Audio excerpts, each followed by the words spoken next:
వందలాది మంది స్మగ్లర్లు చేతిలో బరిసెలు, కత్తులు, రాళ్లు, గొడ్డలతో రెడీగా ఉన్నారు. పోలీసులు ఎదురు పడితే లేపేయడమే లక్ష్యమన్నట్లు బరితెగించిపోయారు. నిన్న రాత్రి పక్కా ఇన్ఫర్మేషన్ తో అడవిలో కూమింగ్ చేస్తున్న పోలీసులకు ఈ స్మగ్లర్లు కనిపించారు. వాళ్లను పట్టుకునేందుకు ప్రయత్నించడంలో కూలీలు పేటరైపోయారు. పోలీసులపై రాళ్ల దాడికి దిగారు. దీంతో చాలా మంది పోలీసులకు గాయాలయ్యాయి. అయితే పోలీసులు కాల్పులు జరపడంతో కూలీలంతా అడవుల్లోకి పారిపోయారు. దీంతో కూంబింగ్ కొనసాగుతోంది. స్మగ్లర్లు భారీగా ఉండడంతో అదనపు బలగాలను కూడా రప్పించారు. దీంతో అడవిలో ఉద్రిక్త పరిస్థితులు నెలకొన్నాయి.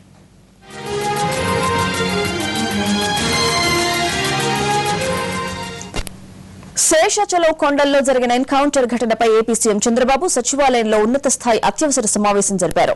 అందుబాటులో ఉన్న మంత్రులు, ఉన్నతాధికారులు ఈ సమావేశంలో పాల్గొన్నారు. కాల్పులకు సంబంధించి వివరాలను అడిగి తెలుసుకున్నారాయన. కాల్పుల్లో గాయపడిన పోలీసులకు వెంటనే మెరుగైన చికిత్స అందించాలని ఆదేశించారు.